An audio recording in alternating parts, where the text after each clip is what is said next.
Well, this is kind of an interesting discussion because a week ago we were talking to Rocky Long, and I said, hey, have you possibly considered, this was after the Oregon State loss, had you considered maybe benching Quinn Kaler and thinking about the future? And Coach was like, no, because our goals are still the same, which is to win the Mountain West Conference. Well, now a week later we're going to have that conversation, but it's not out of want, it's out of need. So here's Rocky Long, the head coach of the Aztecs. Coach, good afternoon. Good afternoon. How are you guys? Doing really good, Coach. Yourself? I'm doing okay. Yeah, better this week. Yeah, much better this week. That was a good win this weekend. What'd you like about how the team performed? Well, I thought that we prepared well during the week, and I thought we played aggressive and fast. And obviously, you never go through a game without making mistakes, but we played well enough to win. I thought we ran the ball well. Probably threw it okay, not as good as you'd like. On defense, we played pretty well. Got a lot of. I think we had 6 sacks. We gave up too many long passes, and then we gave up a long punt return for the first time this year. So those are the good and the bad. But the best thing about it is we won. All right, Coach. And a short week this week, but now let's kind of get to the storyline, which is Kaler out, true freshman quarterback in. What can you tell us about this young man who's, by the way, whose name at this point is true freshman quarterback? Who is this kid? Nick Bowden. Yeah. Yeah. Nick's he earned the job as the backup, and we had a big-time competition all the way through spring practice. We continued it in fall camp for about the first 10 or 12 days of fall camp. He outperformed all the rest of them and became the backup. In fact, so much so that we moved Chase Favreau, who was in the battle. He's playing wide receivers for us right now. He's only taken, 6 or 7 snaps in a Division I football game. He hasn't thrown a pass in a Division I football game yet. I'm sure that'll come on Friday night. But hopefully, he seems like a cool, calm, collected guy right now. So I hope that's the way he is during the game.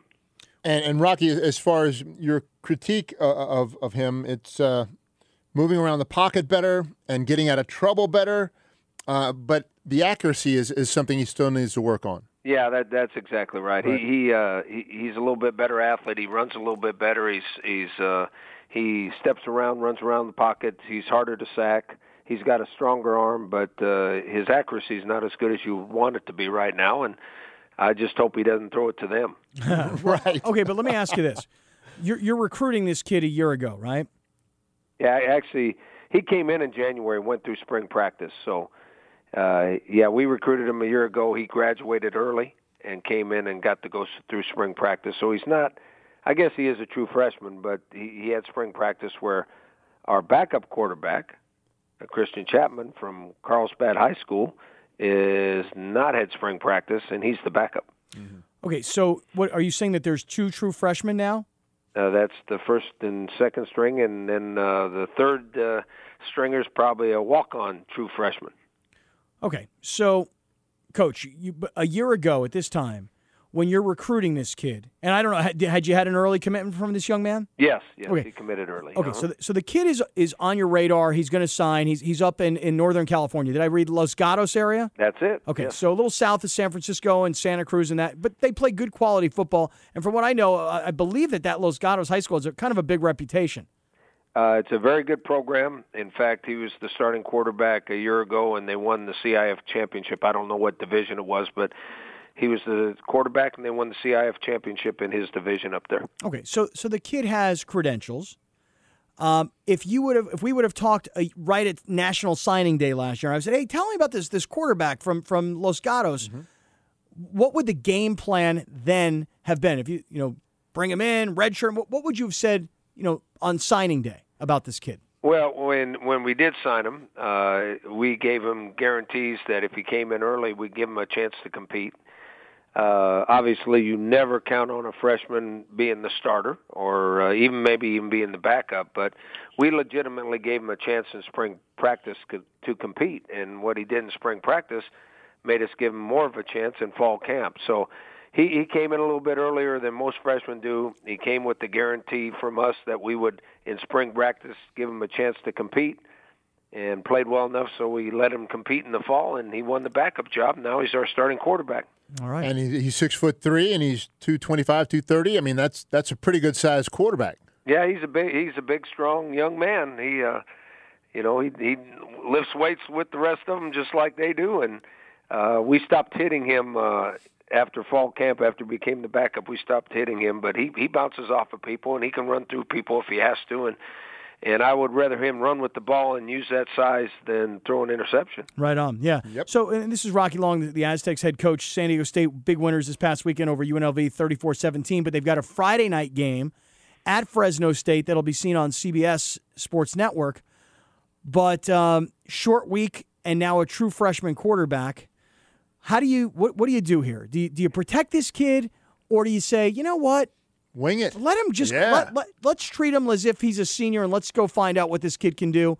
Well, what do you do with this situation, Coach? Well, we're going to win, so obviously we'll go in and we'll try to do what he does best, and try not to put him in a critical situation where he might make a mistake and throw off the momentum of the football game.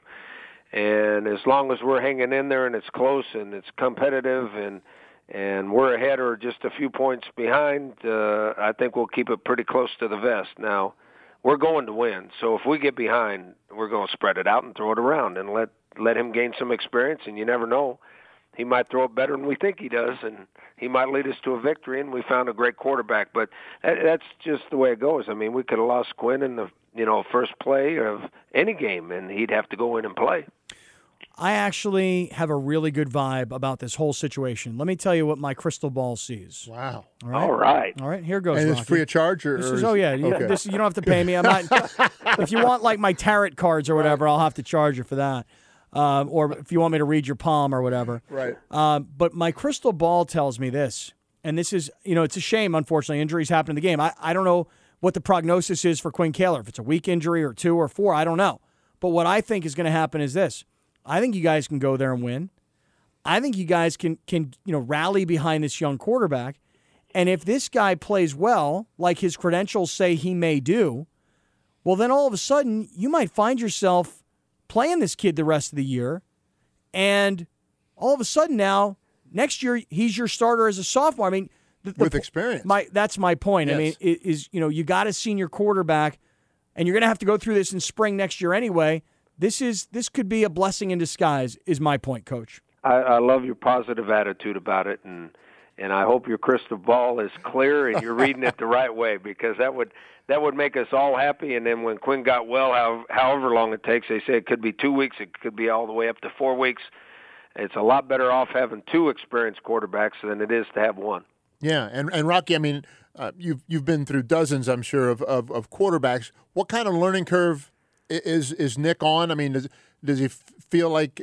Do you feel like that he's going to pick it up very quickly and kind of take that next step? Oh, he's already picked it up. Yeah. I mean, he's really smart in the classroom, and he can tell you, even in practice, he can tell you exactly what's going on. He reads coverages well. He checks to the right protections. He checks to the right running plays and everything. But you were there, and I was there. Uh-huh. First time you ever step on a Division I college football game, they kind of move a little faster than they do in practice. You're right. Yes, they do. I'm really excited for this kid. I'm excited for the program, because I think the program, it's cool. It always when you have a senior quarterback, it's like you were talking about last week with Oregon State. Unless he's an NFL caliber guy, what the heck, man? Let's find out what you got. Yeah. I mean, that's what recruiting's all about. This guy was a state champion at a big time high school.